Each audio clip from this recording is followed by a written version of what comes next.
இதை நான் சொல்வது யாரும் கோச்சிக்கணும். இந்த ஆட்சியில் ஒரு கட்சியில் வெற்றி பெறாங்க, வெற்றி பெற்ற பிறகு உடனே ராஜினாமா பண்ணுறாங்க, உடனே வேறு கட்சியில் சேர்க்குறாங்க. இது என்னென்னு சொல்கிறது? குதிரை பேரம் தான் சொல்ல முடியும். இப்படிப்பட்டதெல்லாம் தவிர்க்க வேண்டும் என்று பொதுப்பணித்துறை அமைச்சர் அவர்கள். அன்புமிகு பேரவைத் தலைவர்களே, குதிரை பேரம் அப்படிங்கிற வார்த்தையை அவையிலிருந்து நீக்கணுங்கிறத கேட்டுக்கிறோம். 2017 புரட்சித் தலைவி அம்மாவுடைய ஆட்சிக்கு எங்களுக்கும் உடன்பாடு உண்டு. 2017க்கு அப்புறம் உங்களுடைய ஆட்சிக்கும் எங்களுக்கும் உடன்பாடு இல்லை. அது ஏனென்றால் உண்மையான அதிமுக கிடையாது, அது அம்மாவுடைய அதிமுக கிடையாது. நீங்க சொல்லும்போது உட்காருங்க. குதிரை பேரம்னு சொல்றதுக்கு நான் விளக்கம் கொடுக்கணும். அம்மாவோட அதிமுக இருக்கிற வரைக்கும் நீட் கொண்டு வரப்படவில்லை, ஜிஎஸ்டி கொண்டு வரப்படவில்லை, சிஏஏ கொண்டப்படவில்லை, சிஏஏ கொண்டு வரப்படவில்லை. உங்களுடைய ஆட்சியில் தமிழகத்தினுடைய நலனுக்கு எதிராக டெல்லியுடன் சரண்டர் ஆனீங்க நீங்க. அதனால்தான் எங்களோட முதலமைச்சர் நீத்து போன அதிமுகன்னு சொன்னார். அதனால உங்கள் மீது நம்பிக்கை இருந்தால் சட்டமன்ற உறுப்பினர்கள் ரிசைன் பண்ணி தமிழக வெற்றி கழகத்தில் சேர வேண்டிய அவசியம் இல்லை.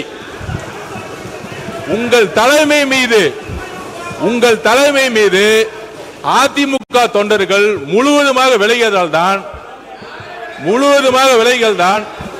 தமிழக வெற்றி கழகம் உண்மையான புரட்சி தலைவர் எம்ஜிஆருடைய விசுவாசிகளும் அம்மாவுடைய விசுவாசிகளும் இன்றைக்கு தமிழக வெற்றி கழகத்தில் இணைந்து பணியாற்றிட்டு இருக்கார்கள். அதனால உங்களுடைய வார்த்தைகள் குதிரை பேரம் சொல்வது என்பது தவறு. கிட்டத்தட்ட 40 நிமிடம் பேசிக் கொண்டிருந்தார் முன்னாள் முதலமைச்சர் அவர்கள். நாங்கள் எதுவும் பேசவில்லை. ராஜினாமா செய்ய வேண்டியது அரசியலமைப்பின்படி எல்லோருக்கும் உரிமை இருக்கிறது. ஒரு கட்சி தலைமை மீது நம்பிக்கை இழக்கும் பொழுது முன்னாள் அமைச்சர்களும் சரி எம்எல்ஏக்கும் சரி விலகி மாற்று கட்சிக்கு சேருவது இயல்பு. அதனால் அவையில் தேவையில்லாமல் சில வார்த்தைகளை சொல்லக்கூடாது எங்களுடைய தாழ்மையான வேண்டுகோள். உறுப்பினர் எரிசக்தி துறை சட்டத்துறை அமைச்சர் அவர் சொல்லி முடிச்சிருங்க. பேசுங்க, ஏதோ சொல்லணும். இடையில குறுக்கிட்டாதுங்க. கடைசியா பேசுங்கன்னு சொன்ன இல்லையா? கடைசியா இப்ப பேசுங்க. மாண்புமிகு பேரவைத் தலைவர் அவர்களே, மாண்புமிகு முன்னாள் முதலமைச்சர் பேசும்பொழுது மின்சார கட்டணம் உயர்த்தப்பட்டுள்ளதா சொல்லியிருந்தார். அந்த மாதிரி எந்த வகையிலும் மின்சார கட்டணம் உயர்த்தப்படவில்லை. அது இல்லாமல் மதுரையில் இந்த சிறைவாசி, அதாவது சிறைத்துறையில் இருந்த சிறையில் இருந்தவர் மரணம் அடைந்தார்னு சொல்லியிருக்கார். உடல்நலம் சரியில்லாமல் மரணம் அடைந்தார். அது குறித்து விரிவாக அனைத்தும் அறிக்கையும் கொடுக்கப்பட்டுள்ளது. கடைசியாக இந்த குதிரை பேரம் என்பதை ஏற்கனவே பல முறை பேசிவிட்டோம். அதை பத்தி பேசக்கூடாது என்பது சொல்லிவிட்டோம். ஏற்கனவே இதை பற்றி நான் சொன்னேன். குதிரை பேரம் இல்லை, கழுதை பேரம் இல்லை, முடிச்சிருங்க, பேசக்கூடாது, நீக்கப்படுகிறது சொன்னேன். இப்போ அந்த வார்த்தை நீக்கப்படுகிறது. யாரும் இங்கே கூவாத்தூரில் நடந்ததை பற்றி யாரும் பேசவில்லை. இது ஒன்றும் கூவாத்தூர் இல்லை. குதிரை அவர்கள் தானாக முன்வந்து அவர்கள் தலைமை மீது அதிருப்தி கொண்டு அவர்கள் தானாக முன்வந்துதான் ராஜினாமா செய்தார்கள். இங்கே எந்த கூவாத்தூரும் நடக்கவில்லை. அவை முன்னவர்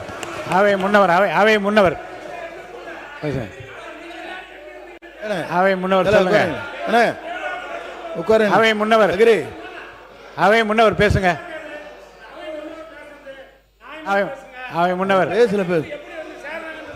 அவை முன்னவர் உட்காருங்க. நீங்க போய் உட்காருங்க சொல்லுங்க. பேசுறீங்களா? இல்ல நீங்க அவை முன்னவர் அவங்க கிட்ட பேச, என்கிட்ட சொல்லுங்க. பேசுங்க. நீங்க உங்களுக்கு அனுமதிக்கிறேன். தலைவர்களே, நான் பேசுறதே வேண்டாமா? இப்படி கத்திட்டு இல்லங்க, நான் அனுமதிக்கிறேன். நீங்க பேசுங்க. மாண்புமிகு பேசுங்க. மாண்புமிகு பேரவைத் தலைவர் அவர்களே, மாண்பு உறுப்பினர், இல்லை நான் சொல்ல முடிய வரை விடுங்க. உட்காருங்க ப்ளீஸ். உட்காருங்க. அக்ரி. உட்காருங்க. நான் பேசுறேன். நெருங்க. அவை முன்னவர், நீங்க ஒரு எக்ஸ்பீரியன்ஸ், நீங்க என்ன பார்த்து பேசுங்க. அவங்கள்ட்ட பேசுங்க. மாண்புமிகு இல்லை இல்லை மாண்புமிகு இல்லை இல்லை இல்லை இல்லை மாண்புமிகு பேரவைத் தலைவர் அவர்களே, உங்களுக்கு உட்காருங்க. மாண்பு உறுப்பினர் பேசுறதுல உறுப்பினர் முக்கூர் சுப்பிரமணியம் போய் உட்காரு. நீங்கள் இங்கே போய் உட்கார், அவங்க இடத்துல உட்காருங்க. இருங்க, பேச வைக்கிறேன், பதில் சொல்ல வைக்கிறேன். உங்களுக்கு பதில் சொல்கிறதுக்கு அனுமதி தரேன், உட்காருங்க. இல்லை, நீங்கள் மாண்பு உறுப்பினர் முக்கூர் சுப்பிரமணியம் அவங்க இருக்கையில் போய் அமருங்க. எல்லாரும் அவங்க இருக்கையில் அமருங்க. இப்போ அவர் சொன்னதுக்கு பதில் சொல்ல உங்களுக்கு நான் நேரம் தரேன், உட்காருங்க. இது பாருங்க, அருமையாக இருங்க. 45 இருங்க. முன்னாள் முதலமைச்சர் இல்லைங்க, முன்னாள் முதலமைச்சர் உட்காருங்க. உட்காருங்க.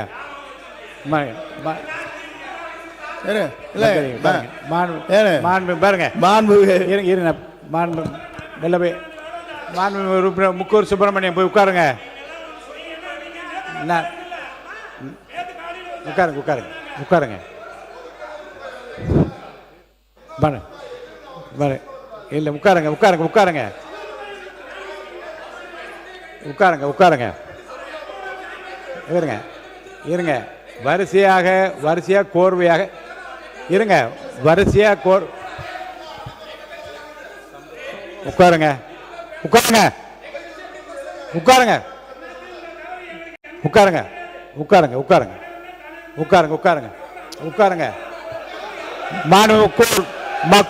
முக்கூர் சுப்பிரமணியம் உட்காருங்க. மாண்புமிகு உறுப்பினர் முக்கூர் சுப்பிரமணியம் எச்சரிக்கிறேன், உங்க இடத்துல போய் உட்காருங்க. சொல்றேன், இருங்க, கேட்கறேங்க. ஒரு இடத்த இருங்க, கேட்கறேன், உட்காருங்க. நான் முடிவு சொல்லிட்டு உட்காருங்க. நான் சொல்றேன், உட்காருங்க. ஒரு 45 நிமிடம் ரொம்ப அருமையாக அவருக்கு தெரிந்த கருத்துக்களை, அவர்கள் ஆட்சியில் செய்த சாதனைகளை விளக்கமாக சொன்னார். அதிகமான குறுக்கீடு இல்லாமல் தான் இருந்தது. ஆனால் கடைசியில் முடிக்கிற போது கடைசியாக சொன்ன அந்த கடைசி பத்தியில் சொன்ன அந்த செய்திகள் தான் எதிர்த்தரப்பில் இருக்கின்றவர்களை, ஆளுங்கட்சி தரப்பில் இருக்கிறவர்களை பேசும்படி அழைத்திருக்கிறது. அதில் இந்த குதிரை பேரம் என்பதை பற்றி ஏற்கனவே நீங்கள் முதல் தொடரில் பேசுகிற போது நான் சொன்னேன், குதிரை பேரம் கழுதை பேரம் என்பதெல்லாம் பேசக்கூடாதுன்னு அவை கூப்பிட்டு நீக்கினேன். மீண்டும் அதே வார்த்தையை சொன்ன காரணத்தினால உட்காருங்க.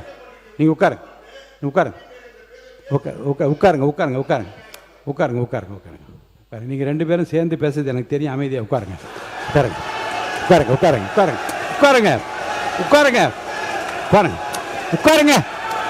சார். இப்போ இதில் பேசுறதா? அப்போ உட்காருங்க சார். நான் விளக்கம் சொல்றேன். உட்காருங்க. இந்த வார்த்தைக்கு என்ன பண்ணீங்க? உட்காருங்க.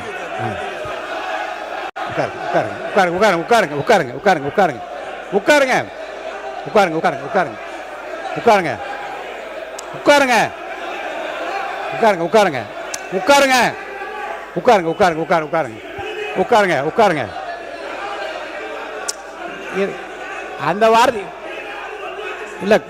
இல்லைங்க, குதிரை பேர் என்ற வார்த்தைன்னு சொன்ன உடனே அவரே என்று சொல்ல 2 பேரும் அந்த வார்த்தைக்கு ஏன் உடன்படி என்று கேட்கற. உட்காருங்க.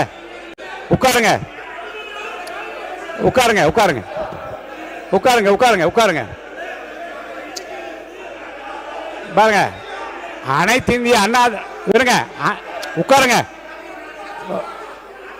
இந்திய அண்ணா திராவிட முன்னேற்ற கழக உறுப்பினர்கள் அவர்கள் உரிமையை நிலைநாட்ட முயற்சிக்கிற போது உட்காருங்க.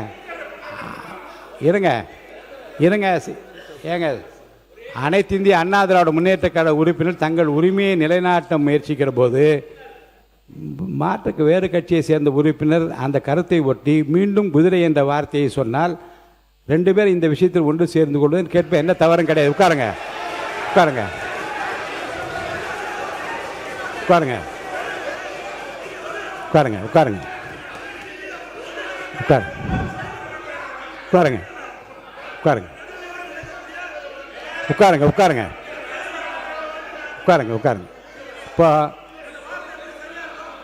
இப்போ வாங்க, மாண்பு உறுப்பினர் பேசுங்க.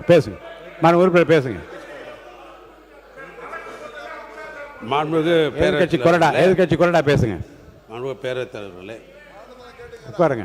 நம்முடைய முன்னாள் முதலமைச்சர் நீங்கள் சொன்ன மாதிரி சிறப்பாக பேசிக்கொண்டார். நம்ம எல்லாமே அவருடைய பேச்சை கவனித்து கொண்டு தான் இருந்தோம்.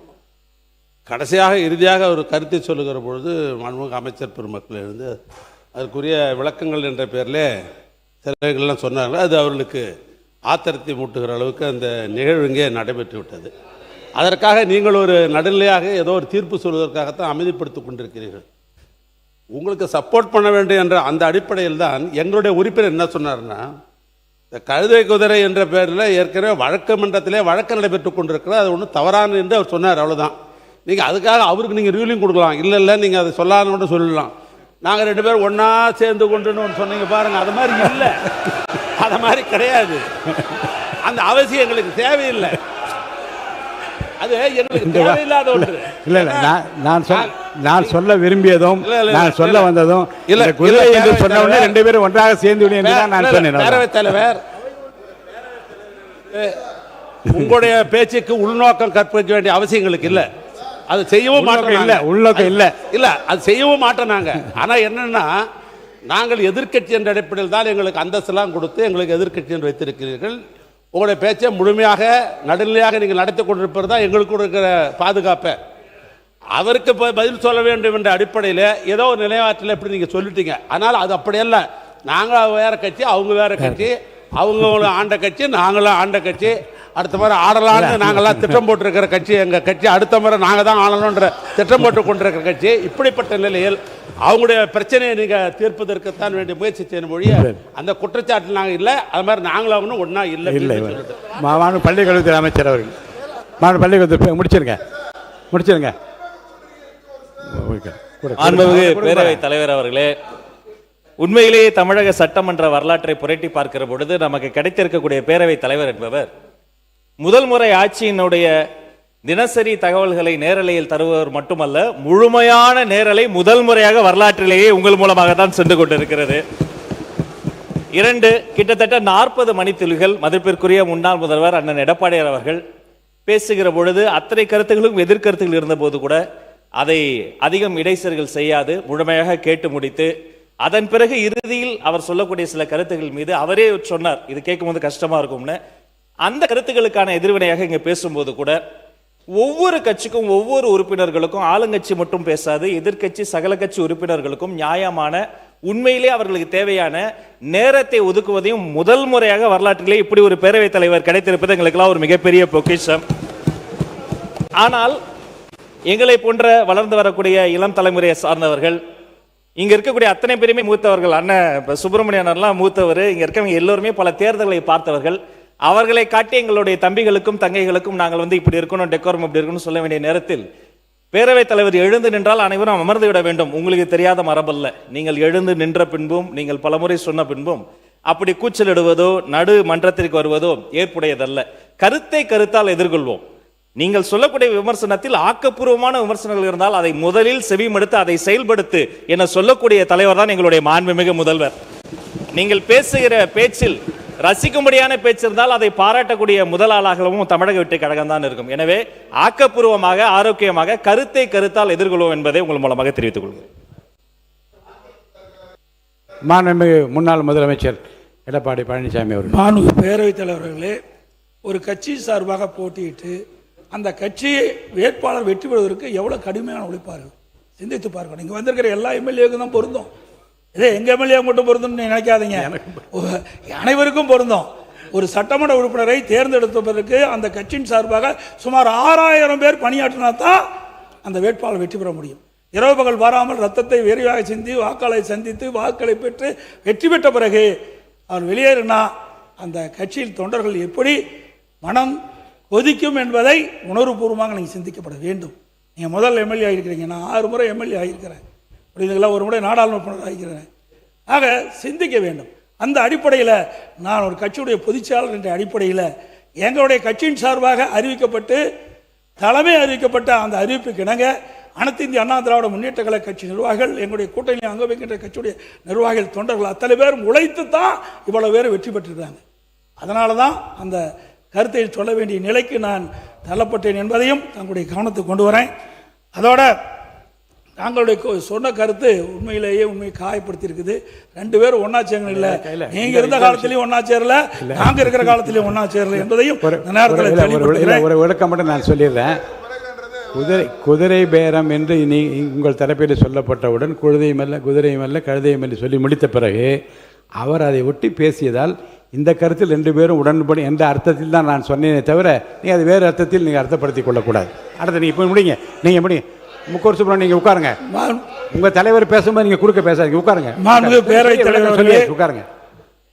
இன்றைக்கு உறுதியளிக்கப்பட்ட ஓய்வு திட்டம், அந்த திட்டத்திற்கு கடந்த இடைக்கால பட்ஜெட்டிலேயே அதற்கு தேவையான நிதி ஒதுக்கப்பட்டதாக இன்றைக்கு ஒதுக்கப்பட்டுகின்றது. இப்பொழுது அரசாங்கம் அதை நிதி ஒதுக்கப்படவில்லை. அரசூழிலே மிகப்பெரிய குழப்பத்தை ஏற்படுத்தி கொண்டிருக்குது. அது மட்டும் இல்லை, மாண்புமிகு நிதியமைச்சர் சொல்லுகின்ற பொழுது இதற்கு மத்திய அரசிடம் அனுமதி பெற வேண்டும் என்று சொல்றாங்க. அவர்களை ஓய்வு வழங்குவதற்கு எந்த ஒரு அனுமதியும் பெற வேண்டியில்லை, மாநில நிதியிலிருந்து கொடுக்கலாம். ஏற்கனவே இடைக்கால பட்ஜெட்டில் முந்தைய அரசாங்கம் 11,000 கோடி 14,000 கோடி ஒதுக்கப்பட்டுகின்றது என்பதையும் நேரத்தில் சுட்டிக்காட்ட விளைகின்றேன். அந்த பழைய ஓய்வு பெற்ற அந்த ஊழியர்களுக்கு ஓய்வு தொகை வழங்குவதற்குண்டான நடவடிக்கை இந்த அரசு எடுக்கப்பட வேண்டும். ஈட்டலும் காத்தலும் காத்த வகுத்தலும் வல்ல அரசு என்ற அரசியல் நிதி மேலாண்மை குறித்து ஐயன் திருவள்ளுவர் தெளிவுபட கூறியுள்ளார். இந்த தமிழக வெற்றிக்கழக கூட்டணி அரசு சமைத்துள்ள நிதிநிலை அறிக்கையில் ஈற்றலும் இல்லை, வகுத்தலும் இல்லை, காத்தலும் இல்லை, மாற்றம் வரும் என்று நம்பி வாக்களித்த மக்களுக்கு இந்த அரசு நிதிநிலை அறிக்கை என்ற பெயரில் போகாத ஊருக்கு வழிகாட்டி விட்டதே என்ற வருத்தத்திலும் ஏமாற்றத்திலும் உள்ளர் என்ற உண்மையை கூறி அமைகின்றேன். மாண்பு உறுப்பினர் திருமதி லதா அவர்கள் நாளைக்கு விளக்கமாக உட்காருங்க. நாளைக்கு உங்களுடைய பதில் உரை இருக்கிறது. அவர்கள் என்னென்ன நிறைய கேள்வி கணைகளை தொடுத்திருக்கிறார்கள் எல்லாம் தொகுத்து வகுத்து நீங்கள் வரிசைப்படுத்தி நாளை உங்களுடைய பதிலுரையில் கூறினால் அது பொருத்தமாக இருக்கும். போதுமே. திருமதி லதா உட்காருங்க. வேண்டாம் நோ கான்ட்ரவர்சி. உட்காருங்க. மாண்புமிகு இல்லை வேண்டாம், இப்போ வேண்டாம். இல்லை இப்போ இது உட்காருங்க. மாண்புமிகு உறுப்பினர் திருமதி லதா அவர்கள் சொல்லுங்கள். நீங்கள் சொல்லிட்டீங்க, உட்காருங்க. நான் அதை செவிமடுத்து நீங்கள் சொன்னதே நான் கவனமாக கேட்டுவிட்டேன். திருமதி லதா அவர்கள் உட்காருங்க. திருமதி லதா அவர்கள் பேசுங்க.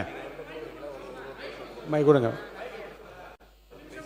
உட்காருங்க. நீங்கள் மை கொடுங்க, அவங்களுக்கு கொடுங்க. மாண்பு உறுப்பினர் பேசுங்க. மாண்பு பேரவைத் தலைவர்களே, நாங்கள் சொன்ன வார்த்தையை நீக்கிட்டீங்க. அதே போல பொதுப்பணித்துறை அமைச்சர் தேவையில்லாத கருத்தை இங்கே பதிவு செஞ்சிருக்கிறார். அதை நீங்கள் அவை குறிப்பிலிருந்து நீக்கப்பட வேண்டும். நாங்கள் சொன்ன கருத்தை நீக்கிட்டீங்க. ஆக அவர் சொன்ன கருத்து தேவையற்ற கருத்து, இந்த அவைக்கு பொருந்தாத கருத்து, அதை அவை குறிப்பிலிருந்து நீக்க வேண்டும் என்று தங்களை வலியுறுத்துகிறேன்.